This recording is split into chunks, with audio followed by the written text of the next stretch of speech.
Hello,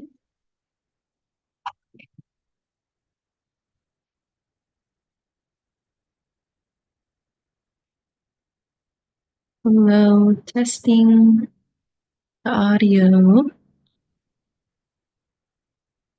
Hello.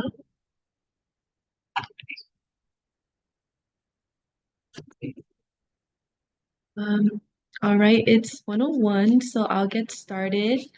Welcome. This is the Thought Wellness Workshop. Actually, the last one for the semester. Woo! This is part of a five series. We also do wellness workshops for sleep, mood, thought, stress, and emotional intelligence. As a disclaimer, I do want to say this is not an alternative to therapy.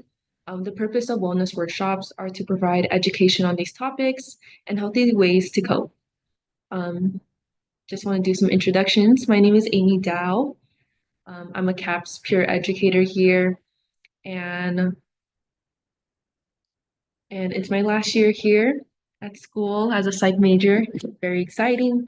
And another disclaimer, confidentiality is not guaranteed. Anything said, any personal information said within these wellness workshops, um, but anyone who are participating in this wellness workshop, we just appreciate if anything said here is kept here as well.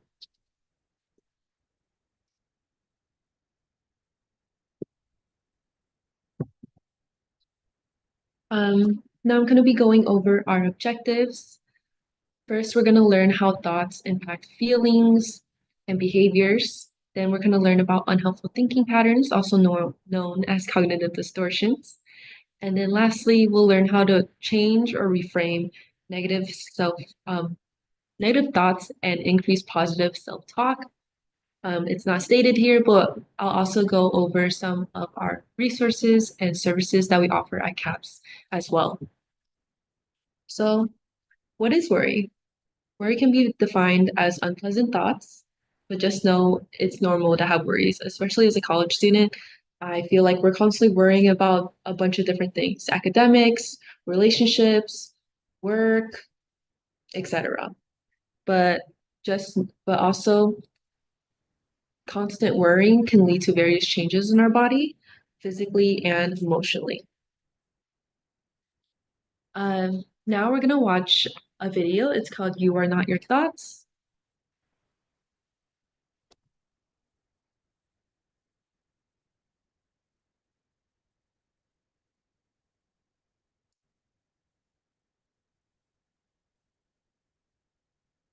You are not your thoughts.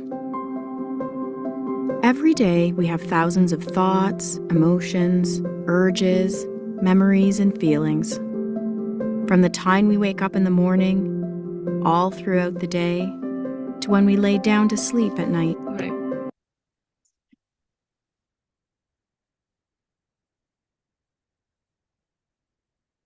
Sorry, let me replay that because No matter I'm having issues on my side.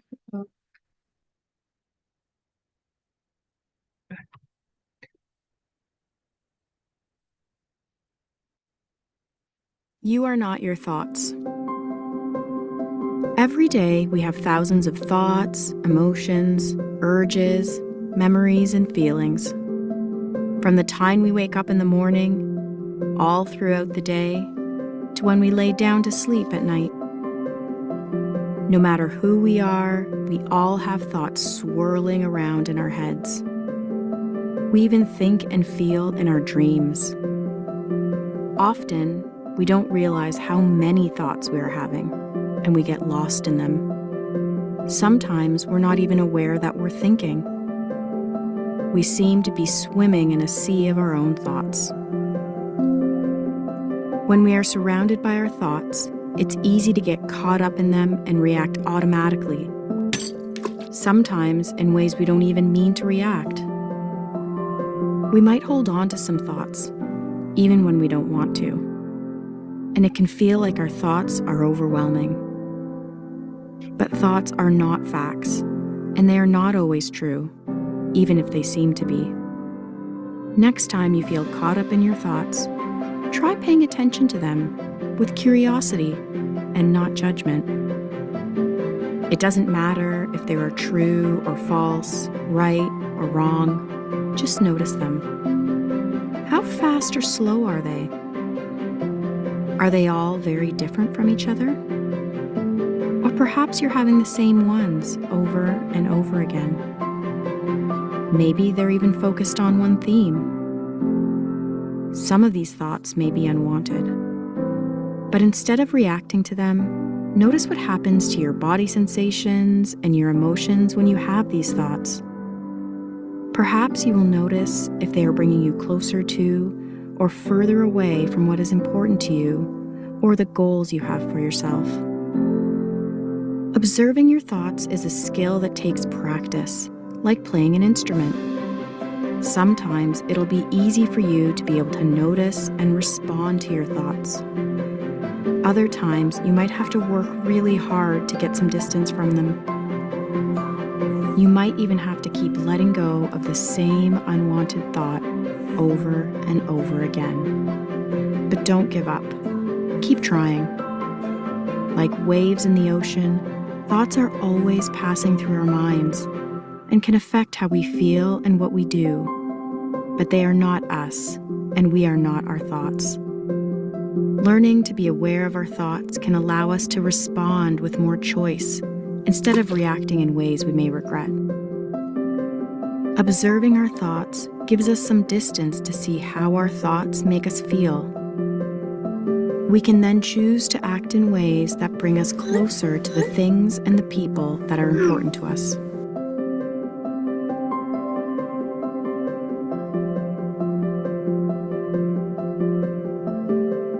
Remember, you are not your thoughts. Try observing your thoughts with curiosity. Try it right now.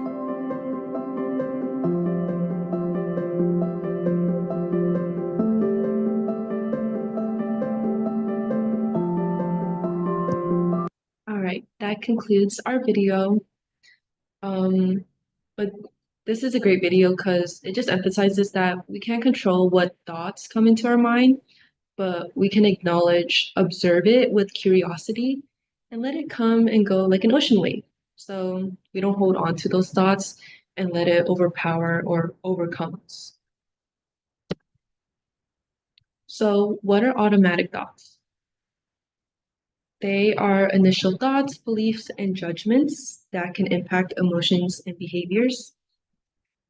As shown in this diagram, our thoughts, behaviors, and feelings, they all influence each other. And as you can see, the arrows going back and forth shows that it can become a cycle and that there is no starting point for it. And this is just an example of it. Let's say I have an exam coming up and I'm just thinking, I must be stupid. I'm definitely going to fail this exam. And then I start feeling sad, frustrated, and stressed about this upcoming exam.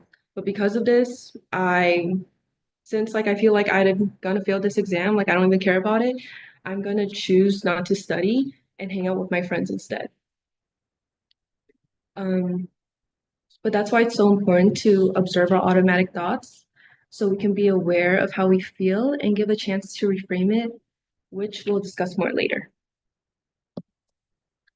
Now we're going to watch another video. It's called Automatic Thoughts.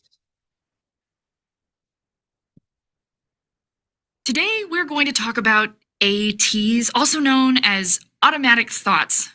They're those destructive and unreasonably negative thoughts that you have that make things go from bad to worse.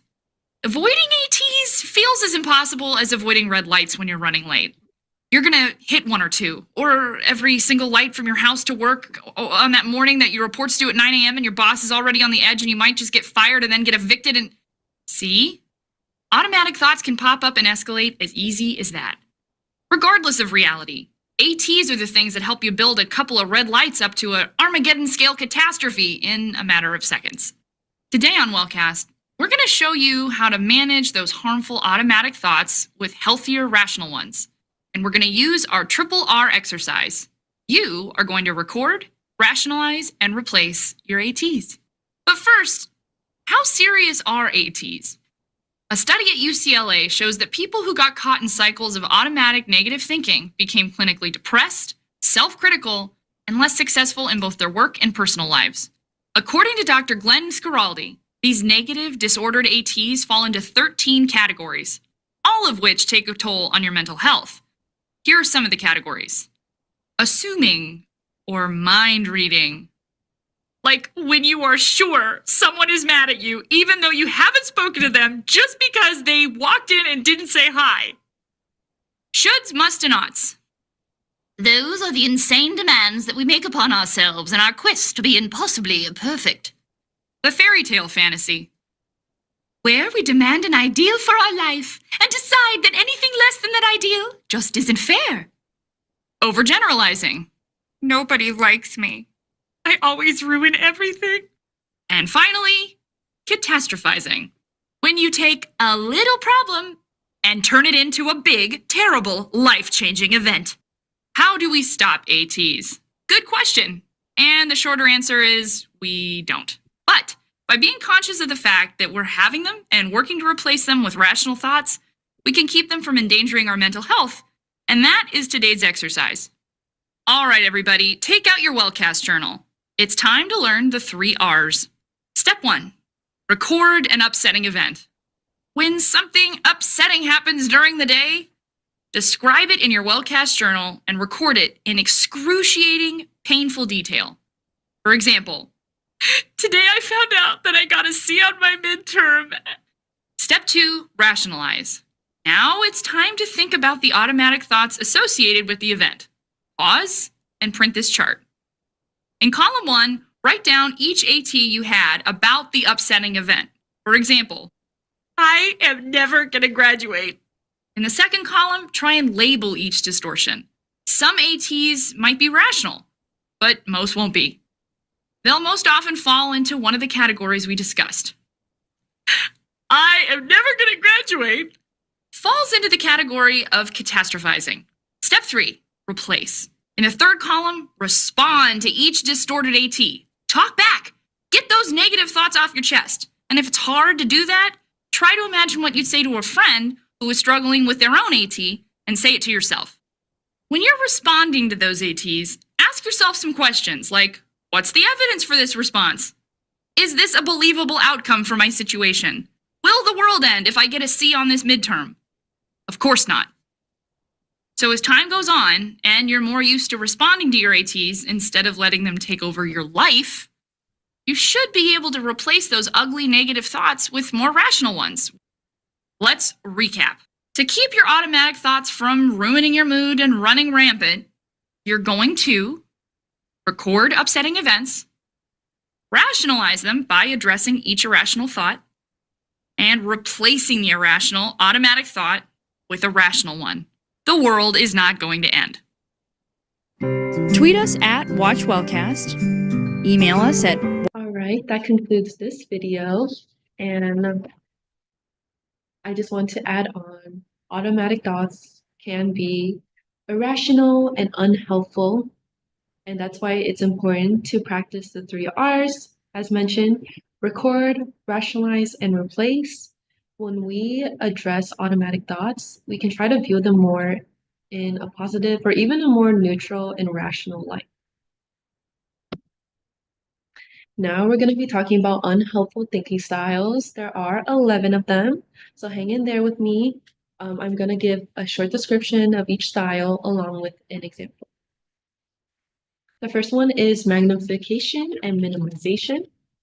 This is when you're either blowing things out of proportion or shrinking them. With this style, a person would be exaggerating and focusing on the negative and minimizing the importance of events. An example is, it doesn't matter if I get A's or B's. I'll never get a job anyways. This statement takes away from the achievements of getting high grades, and within the thought process, creates a negative or pulls out a negative aspect from it that could potentially is not guaranteed and isn't determined by the grades or your negative thought.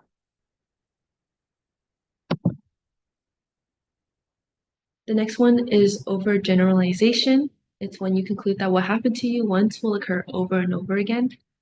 A person would begin making broad interpretations and assumptions based on past experiences. An example of this is everyone left me in my past relationships, so my current partner is just gonna leave me again.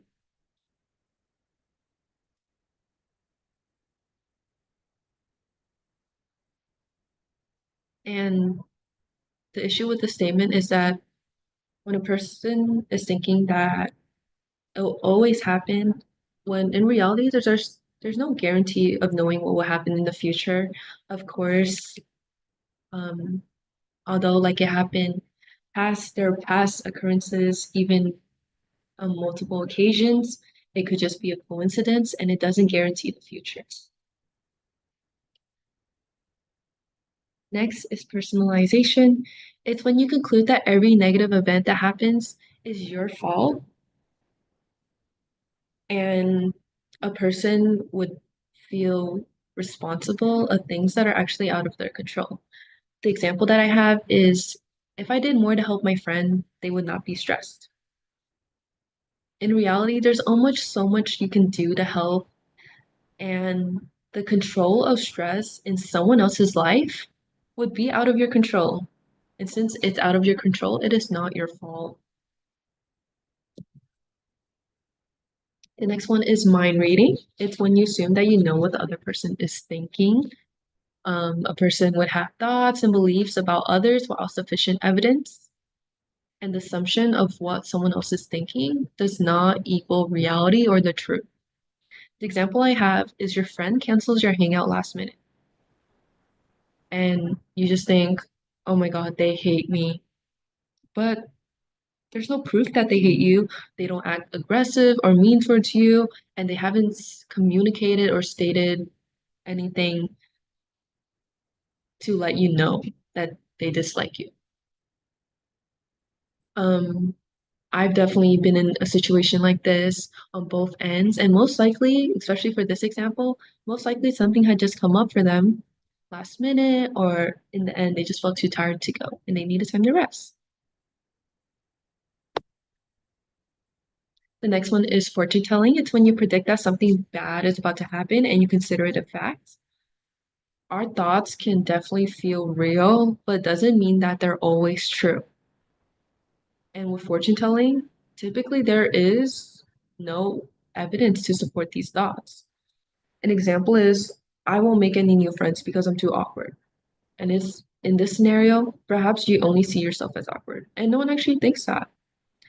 And there is no evidence, like even if someone was awkward, there is no evidence that it is fully impossible for them to make friends. Like even if someone is awkward, there is still a possibility of them making friends, even if it may take longer or a little bit more effort, but it's still not impossible. The next one is labeling and mislabeling. It's when you create a negative self-image of yourself based on the errors you did. And you use a label to describe a behavior or mistake you've done. An example is I just think, or I label myself as I'm horrible, but perhaps I just made one mistake in reality. Perhaps I didn't communicate something as clearly as I should have, and it led to something going wrong. That is just one mistake, but putting a label on yourself could put you into a negative box, like constrict you to that negative label, and it doesn't allow yourself compassion with the reality of the situation. Because one mistake or one behavior does not define your worth. The next one is emotional reasoning. It's when you accept your emotions as evidence for the truth. Um, like thoughts, emotions can feel so strong to the point that someone can believe that they're real. An example that I have is I feel dumb, so I must be. But just because I feel like that doesn't mean it's true. And especially in scenarios like this, it's so important to try to find evidence to disregard that statement, as well as find evidence to support the opposite of it. So with this example, especially, I would probably find like very minimal, almost to none evidence to support that I'm dumb. But I bet I could find plenty evidence to support that I'm smart. The next one is disqualifying the positive. It's when you transform neutral or positive experiences into negative. A person would only focus on the negative and completely ignore positive. An example I have is I only got an A on my exam because I got lucky. By saying this, you take away the value from the achievement by discrediting yourself and focusing or adding a negative aspect to it. For this example specifically, um, it's most likely not due to luck. It can be due to you working hard, knowing the information, attending class all the time, and paying attention. The next one are should statements. This is when you create pressure to yourself by saying, I should do this or I must do that. And it just makes a person think that they have to do something a certain way, but especially when you don't live up or you fail to live up to these statements, it can set up someone for shame, guilt, frustration, and disappointment within themselves. These statements don't allow flexibility or take in consideration for which is very take in consideration for someone's busy life, mental health, and energy levels that vary day to day or even within a day, especially among college students. An example I have is I must go to the gym today. But what happens if I don't have time for the gym? Or by the end of the day, I'm exhausted and I can't go to the gym.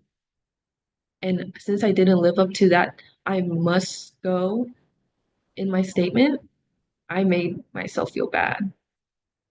But especially with should statements, I feel like a great alternative that I use in my own life is I'm going to try statements. So instead of I must go to the gym today, I would say I'm going to try to go to the gym today. And then I always like to add, but it's okay if I don't, especially in this situation, like you skipping one day of the gym is not going to ruin your entire progress. It's not going to be the end of the world. The next one is all or nothing thinking. It's when you interpret events as either extremely good or bad. There's no in between. And typically, a person would be thinking in absolutes, having these words in mind always, never, every. An example of this is I always have to be perfect, or nothing else I do will matter. This statement creates no room for mistakes. As humans, we're supposed to make mistakes. It's normal to make mistakes. And it's kind of cheesy to say, but life is like a roller coaster. We got ups, we got downs, we got the middle part. And, if we're always trying to do everything on the top, that's gonna lead to burnout. It's gonna lead to poor mental health. So we have to, so it's not good to always interpret events as extremely good or extremely bad, because in life we do have the in-betweens. And this is the last one. It's the last one, y'all. But it's mental filter. It's when you see the negative in any situation, dwell on it, and perceive the entire situation as negative. Um, Once a negative aspect or thing is noticed, the entire situation is just seen as negative. Kind of like in this little like photo here, the person is chopping down all the positive logs because they know something negative. So they're just like, boom, nothing's positive about this entire situation anymore. An example I have is Um, a partner or even a friend does a lot of nice deeds for me, but I get upset for one thing that they didn't do. And but before that negative thing even happened, I was happy, all these positive things, but that one thing made me upset about the entire situation. I didn't care about the positive things anymore, and I only cared about that negative thing that they didn't do. Definitely a good thing to practice is trying to also take in consideration of the positive things. Don't just disregard all of those and emphasize those positive aspects. So in this situation, I would be like, okay, I'm upset about them not doing this one thing, but they did so much for me already. Like, it's okay. Yay! And we made it past through all the unhelpful thinking styles. Thank you for hanging in there with me. Now we're gonna talk about challenging negative thoughts. And there'll be two lists of questions. We have one on this side and the next slide, but these are just questions you can ask yourself. Um, because we want to question our automatic thoughts to fight against them. And I'll just point out the ones that I feel like I think are helpful and that I've honestly used in my own life as well. The first one, what is the evidence that the thought is true? Excuse me, or that it's not true?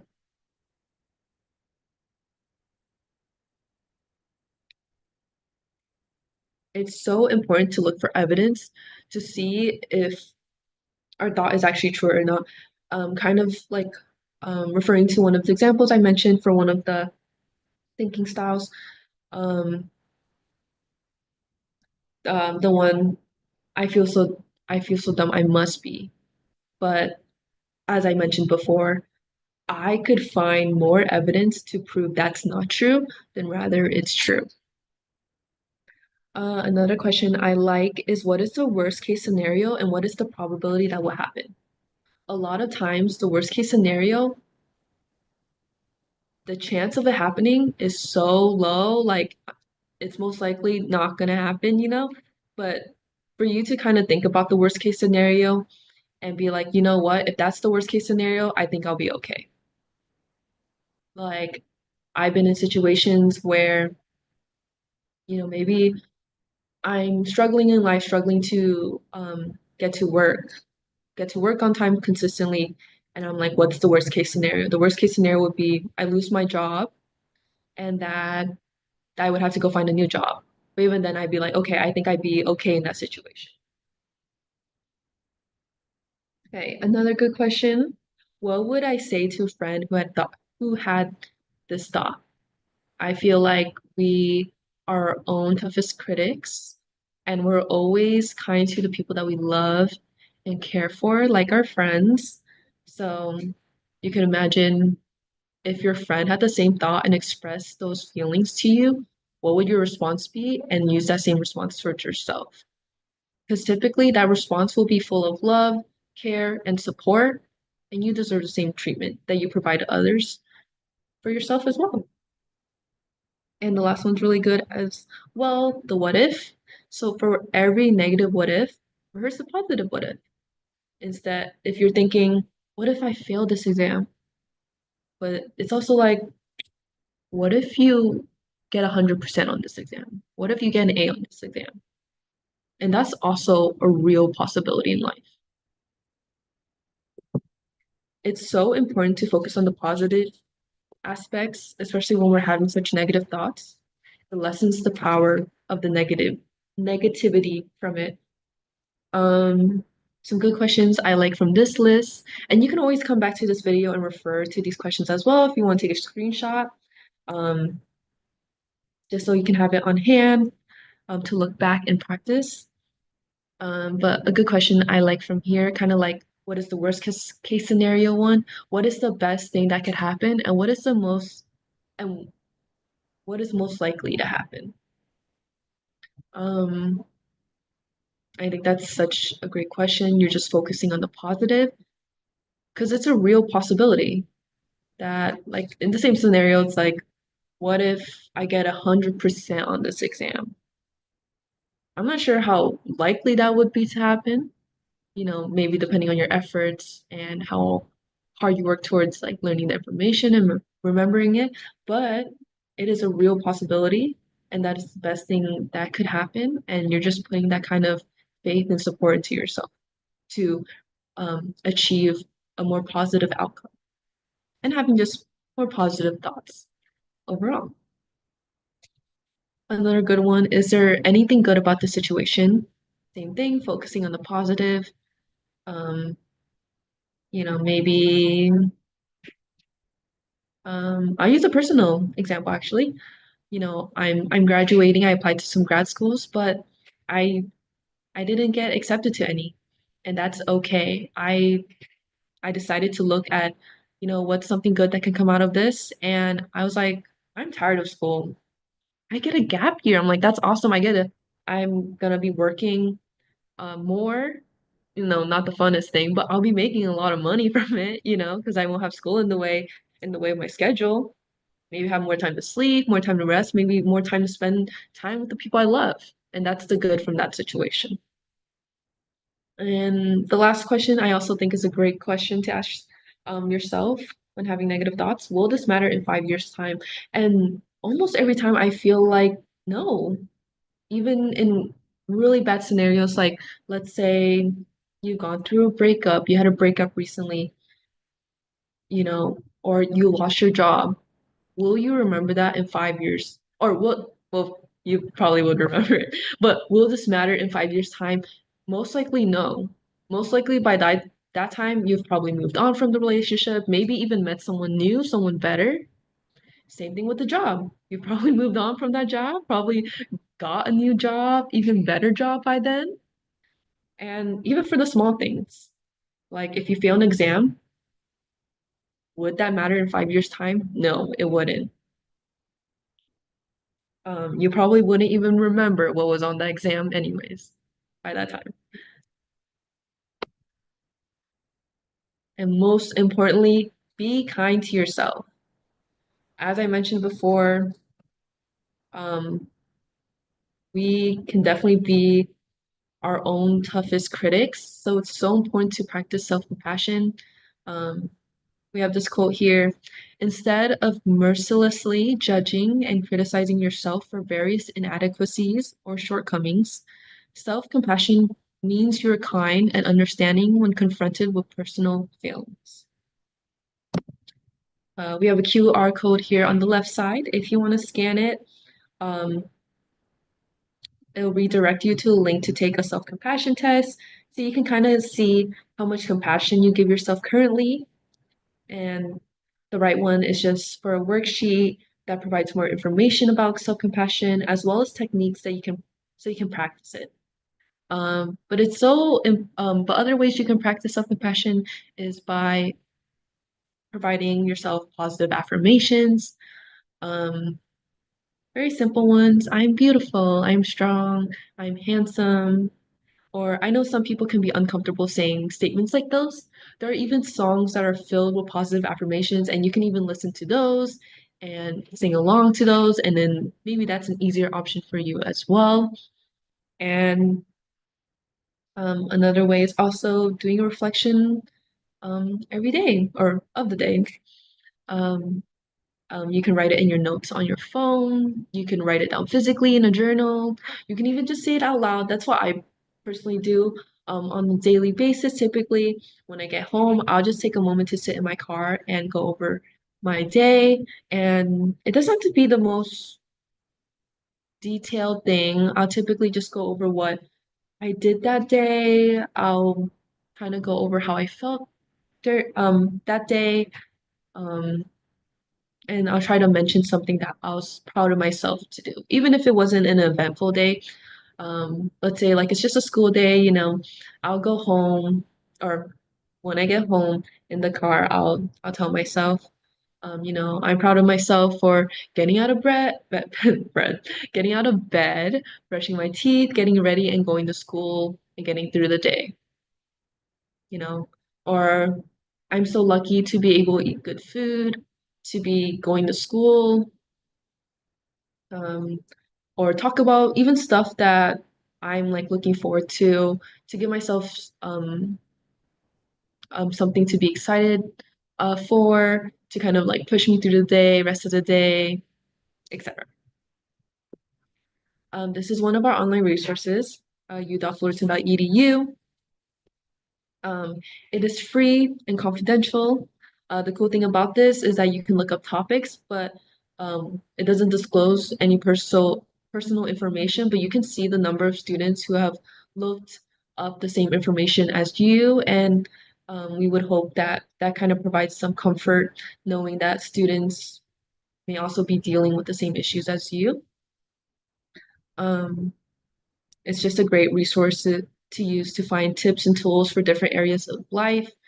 Um, there are a bunch of different topics you can look into: mental health, physical health, basic needs, finance, financial needs, academics, etc. And this is just an example of something that you can find on you.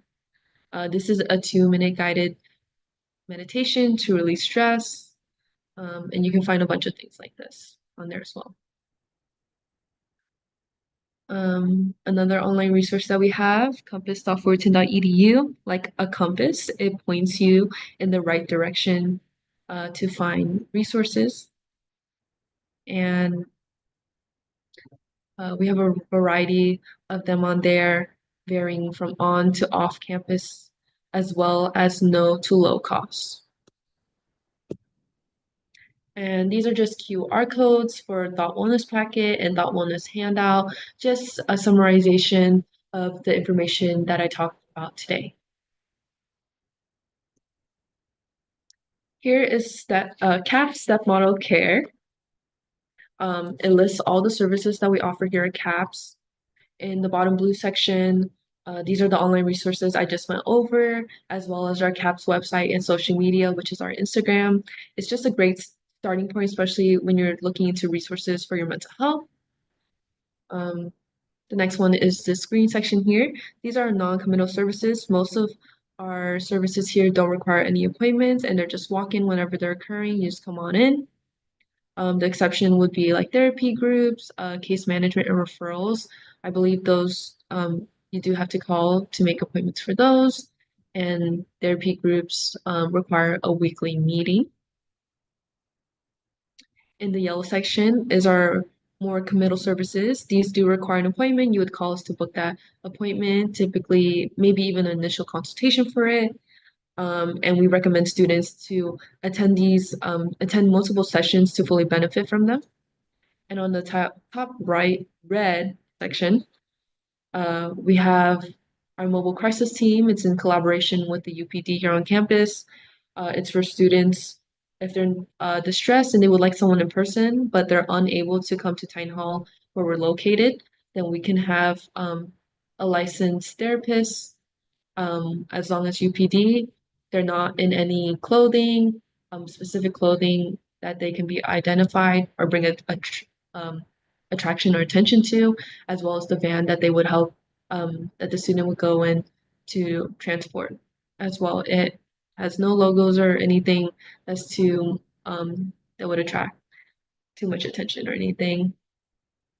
And the and we also have a 24-hour crisis support. Our crisis line is the same number that students use to book appointments on, and it's always available, including on weekends and holidays.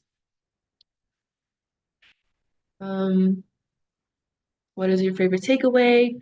Just think about anything that maybe you learned, or even if you knew this information, maybe something you enjoyed. And thank you for attending. Thank you for listening. Please follow us on CSUF CAPS on Instagram. We have awesome social media posts made by my team, providing information on various topics related to mental health, as well. We post fun events like doggy therapy on there as well. And if you can, I would appreciate you scanning this QR code to fill out an anonymous evaluation, just to give us feedback on what I can do to improve in future wellness workshops. Thank you.